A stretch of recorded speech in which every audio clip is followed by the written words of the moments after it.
Assalamualaikum warahmatullahi wabarakatuh. Kami dari kelompok 4 mata kuliah Manajemen Komunikasi dengan dosen pengampu Pak Dedi Damhudi, SEMM, yang beranggotakan Dinda Sabrina Khairani, Aulia Triwulandari, Rina Yulianti, Rosa Rosdiana, dan Yen Ayu Puspita akan menjelaskan mengenai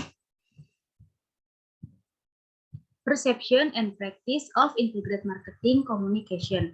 Selanjutnya akan dijelaskan oleh Dinda Sabrina Khairani.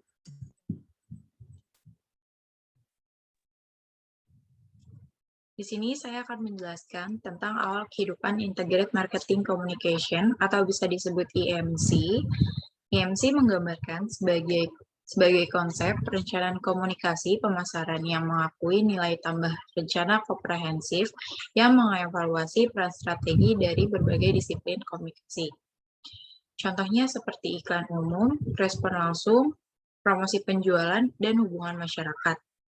Dari contoh tersebut, IMC menggabungkan disiplin untuk memberikan kejelasan konsistensi dan dampak maksimum.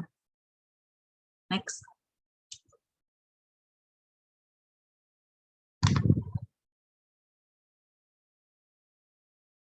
Integrated Marketing Communication telah menjadi bagian penting dari strategi pemasaran dan komunikasi perusahaan dari banyak perusahaan.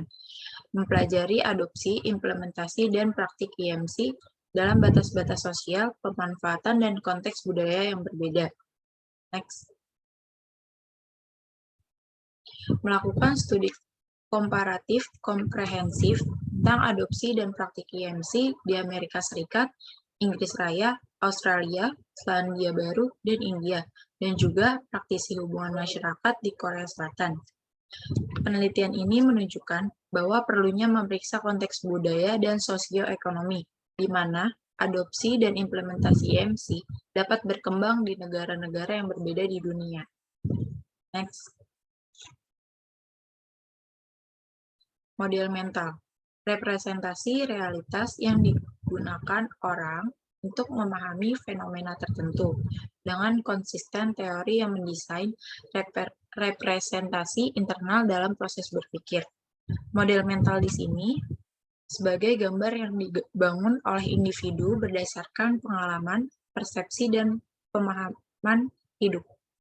Bisa disimpulkan bahwa teori model mental berusaha untuk menyelidiki bagaimana orang-orang tentang konsep, fenomena, dan gagasan di sekitar mereka.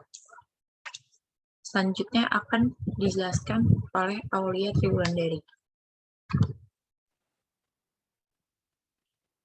Di sini saya akan menjelaskan alasan mengapa organisasi mengadopsi IMC.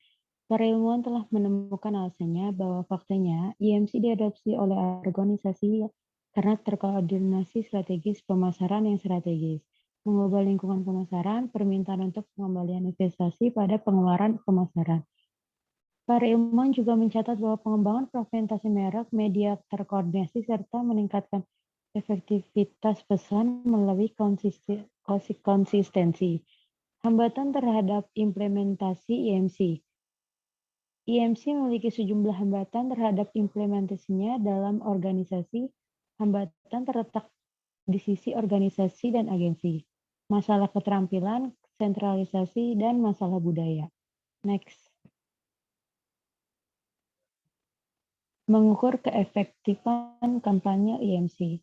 Salah satu isu mendominasi di dunia komunikasi pemasaran adalah isu pengukuran efektifan alat pemasaran yang digunakan untuk melihat alat tersebut berdampak pada tujuan yang digarisbawahi perusahaan. Salah satu faktor utama yang menyebabkan konseptualisasi IMC adalah efektivitas, sinergi, dan dampaknya terhadap pasar dan profitabilitas. Next. Metodologi. Dalam mengumpulkan data, 3 metode pengumpulan data yang berbeda digunakan untuk orang yang diwawancarai karena sifat sibuk pekerjaan mereka. Yang pertama ada pilihan wawancara tatap muka. Yang kedua, salinan soft wartawan akan dikirim ke email mereka untuk respon. Dan yang terakhir ada wawancara telepon dengan direktur dari instansi yang dipilih. Selanjutnya akan dijelaskan oleh Rina Yulianti.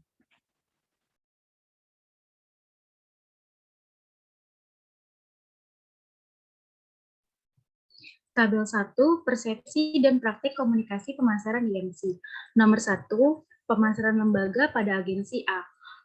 Persepsi pemasaran terpadu komunikasinya, semua yang berbeda menjadi satu pesan dalam beragam cara kreatif. Prakteknya secara taktis. Lalu nomor 2, pada pemasaran lembaga agensi B, persepsi pemasaran terpadu komunikasinya, modal terpadu untuk menyampaikan layanan komunikasi pemasaran kepada klien untuk memberikan nilai yang dioptimalkan kepada klien di berbagai saluran komunikasi yang berbeda. Prakteknya secara taktis. Lalu pada nomor 3, pemasaran lembaga pada agensi C. Persepsi pemasaran terpadu komunikasinya, penelitian yang teliti, merancang strategi, konseptualisasi melalui co-creation, dan pelaksanaan lengkap yang didukung di platform yang paling relevan dan efektif, baik tradisional maupun digital. Prakteknya sama secara taktis.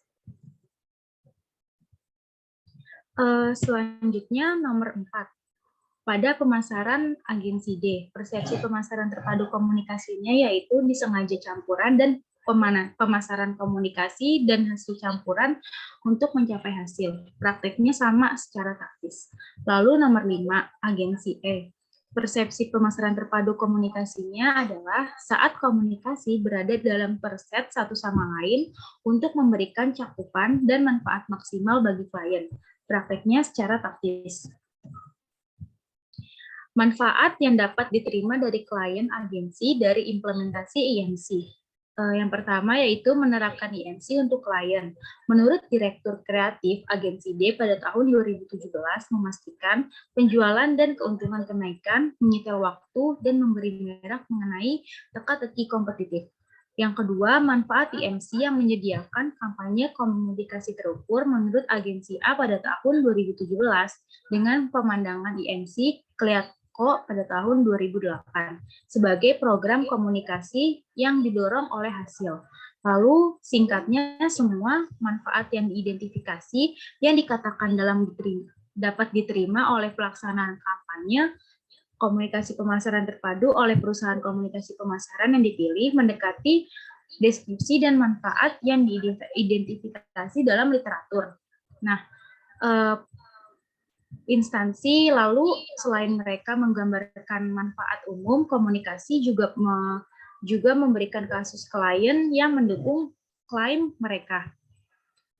Selanjutnya, tabel 2, yaitu manfaat yang dapat diterima dari pelaksanaan IMC. Nomor 1, lembaga pemasaran agensi agensi A. Badan-badan manfaat melihat akar untuk klien untuk menerapkan IMC. Agensi A, sinergi pikiran, kampanye terukur, penerapan anggaran yang efektif. Lalu pada agensi B, saluran pelaksanaan konsolidasi, sinergi, dan dapat mendapatkan definisi merek yang lebih baik serta murah. Lalu pada agensi C, tepi kompetitif, penjualan dan keuntungan harus naik. Lalu pada agensi D, memanfaatkan banyak platform dan keterlibatan konsumen. Hambatan implementasi IMC di negara Nigeria. Tema ini meneliti penghalang yang dihadapi oleh agensi sementara menerapkan komunikasi pemasaran terpadu atas nama klien mereka. Hambatan utama yang diidentifikasi termasuk anggaran, sinergi antara unit yang berbeda, ketidaksepakatan agen klien, isu pengukuran, pemahaman yang buruk tentang dinamika dasar dari berbagai saluran, gangguan klien dalam proses kreatif dan kompensasi. Selanjutnya akan dijelaskan oleh Rosa Rosdiana. Saya akan melanjutkan tentang hambatan implementasi IMC di Nigeria. Yang lain adalah kreativitas tinggi sebagai aturan agensi A dengan praktik terbaik global. Ketika kita bekerja, kita memancarkan pemikiran tingkat tinggi atau materi ikan. Terkadang kita memiliki tantangan klien tidak memahami tingkat pemikiran kita. Sebenarnya mereka akan menginginkan kita sampai pekerjaan yang hampir tidak kreatif. Ini adalah beberapa tantangan yang akan dihadapi.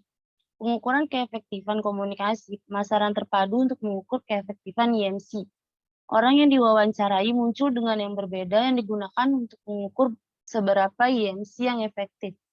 Jika tujuan yang ditetapkan untuk kampanye adalah untuk kembali memposisikan sebuah merek di dalam pikiran orang-orang. Next. Efektif IMC adalah perbandingannya dengan kampanye non-IMC atau tradisional. Masing-masing direktur kreatif diminta untuk membandingkan IMC dengan kampanye non-IMC. IMC membuat lebih banyak cara untuk mencapai pemirsa. Yang tersedia adalah indikasi dari yang lebih baik daripada kampanye non-IMC. IMC dianggap sebagai metode komunikasi pemasaran yang menarik dan mulus. Kegiatan non-IMC harus berbasis tujuan. IMC tetap berlaku karena merupakan pendekatan yang lebih menarik dan mulus dan memungkinkan untuk memilih bagaimana Anda ingin berkomunikasi. Kombinasi media memberikan pencitraan Big Bang dan kesan abadi. Selanjutnya akan dijelaskan oleh Dian.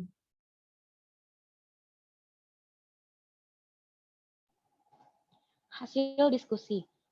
Penelitian ini dilakukan untuk mengetahui persepsi lembaga komunikasi pemasaran Nigeria yang terpilih pada praktik komunikasi pemasaran terpadu dalam konteks komunikasi pemasaran Nigeria. Terdapat beberapa pertanyaan dalam penelitian ini.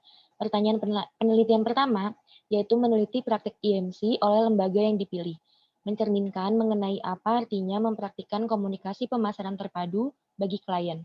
Namun, pemikiran IMC dari pandangan agen tidak bergerak dari gagasan awal koordinasi pesan merek dan media yang berasal dari definisi American Association of Advertising.